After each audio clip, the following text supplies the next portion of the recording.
Hi hello வாங்க, எப்படி இருக்கிறீங்க? நல்லா இருக்கிறீங்களா? இன்னைக்கு அஸ்வினி சீக்ரெட் சமையலில் வந்து ஒரு ஸ்வீட் பண்ண போகிறேங்க. சிம்பிளான ஒரு ஸ்வீட்டு, ரொம்ப டேஸ்டியாக இருக்கும், ஆரோக்கியமானது. வீட்டில் சிம்பிளாக செய்யலாம். நிறைய பொருள் எல்லாம் இல்லை, ரெண்டே பொருள் தான் வச்சு நம்ம இந்த ஸ்வீட்டை பண்ணலாம். எப்படி பண்ணலாம் பார்க்கலாமா? பாருங்கள், பொரி பாருங்கள். இந்த பொரி வந்து கடையில் விற்கிறாங்க, இல்லை வீட்டில் கூட செய்யலாம். கடையில் விற்கிறாங்க, ஈஸியாக வாங்கிட்டு வந்துட்டு இந்த ஸ்வீட்டை பண்ணலாம். இந்த பொரி வச்சு தான் இந்த ஸ்வீட் பண்ண போகிறோம். அது எப்படி பண்ணுறது பார்க்கலாமா?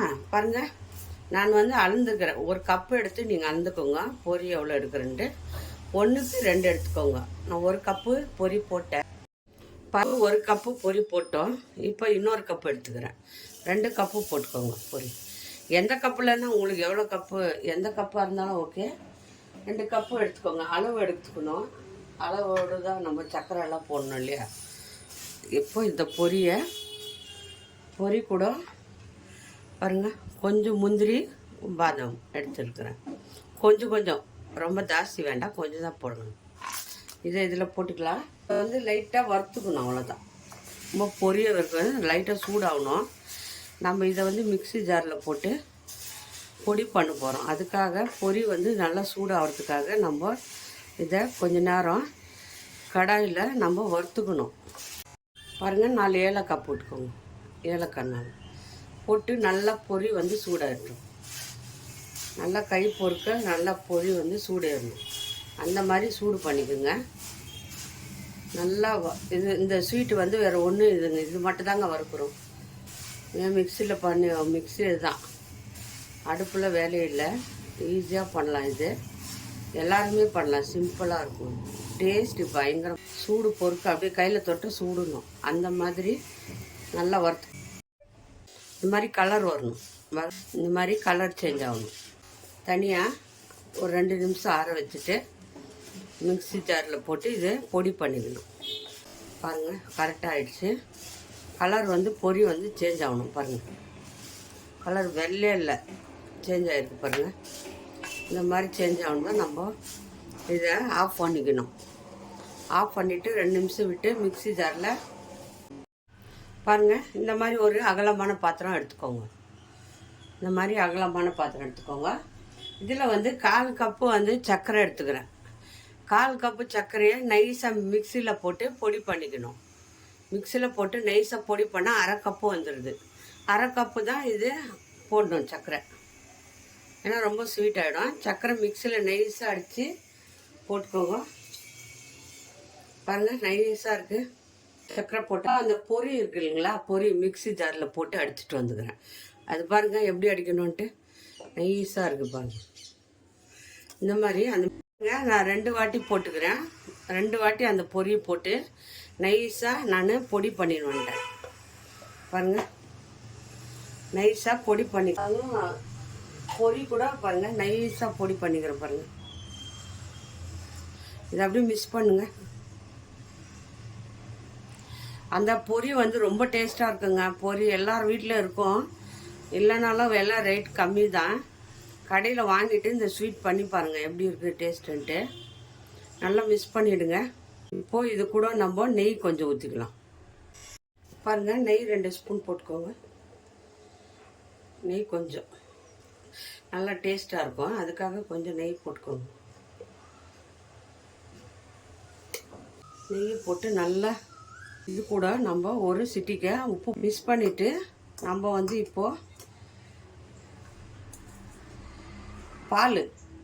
பால் வந்து லைட்டாக விதன்னு சூட்டில் இதை ஊற்றி நம்ம நல்லா கெட்டி பால் காய வச்சு ஆற வச்சுக்கோங்க. லைட்டாக சூடு இருந்தால் போதும். பாலில் நல்லா தண்ணி ஊற்றாமல் பாலை காய வச்ச பாலை இதில் ஊற்றி மிக்ஸ் பண்ணுவோம். பாருங்கள், பால் கொஞ்சம் எடுத்துருக்குறேன். கொஞ்சமாக பால் ஊற்றி ரொம்ப ஊற்றாதுங்க. இது கொஞ்சம் கெட்டி வரைக்கும் இதை நல்லா பிசைஞ்சிடுங்க. கையிலே கொஞ்சமாக பால் ஊற்றி பிசையணும். டேஸ்ட்டு அடிப்பொலியாக இருக்குங்க, ரொம்ப டேஸ்ட்டாக இருக்கும். இது சிம்பிளான 10 நிமிஷத்தில் பண்ணலாம் அந்த ஸ்வீட்டு.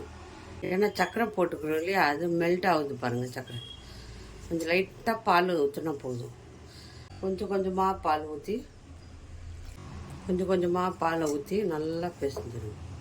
ஒரு சின்ன கப்பில் ஒரு கப்பு அரை கப்பு பால் கொஞ்சம் கொஞ்சமாக ஊற்றி பிசைஞ்சால் உங்களுக்கே தெரியும் பால் எவ்வளோ தேவைப்படுதுன்ட்டு.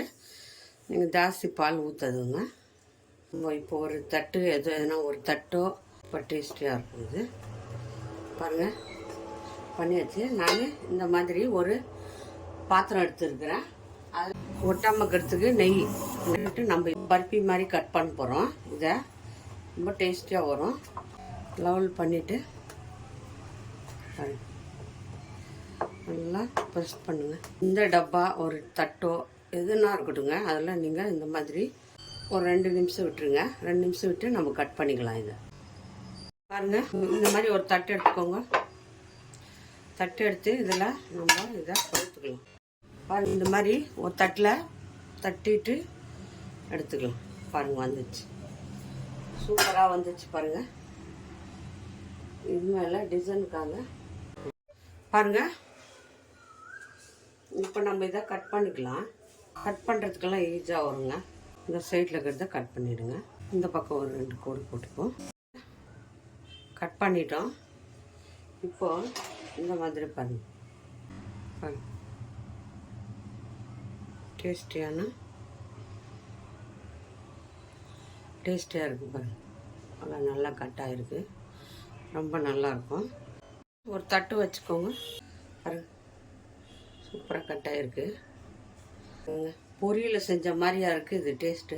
பொரியலை பண்ண மாதிரி இல்லைங்க, பயங்கர டேஸ்ட்டாக இருக்கும். இது நல்லா நம்ம பர்பி மாதிரி வந்துடுது பாருங்கள். ஸ்வீட்டுங்க, ரொம்ப டேஸ்ட்டாக இருக்கும்.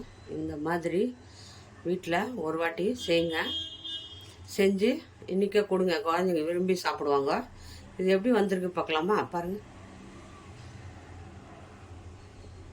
உள்ளே பார்த்தீங்களா நல்லா நல்லா இருக்குது. சாப்பிட்டா ரொம்ப நல்லா இருக்குங்க.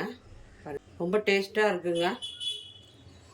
இந்த பருப்பி வந்து யார் யாருக்கு பிடிக்குமோ லைக் பண்ணுங்கள், ஷேர் பண்ணுங்கள், கமெண்ட் பண்ணுங்கள். அஸ்வின் சீக்ரெட்டை மறக்காமல் சர்ப்ரைஸ் பண்ணுங்கள். நம்ம இன்னொரு டிஷ்ஷில் பார்ப்போம்.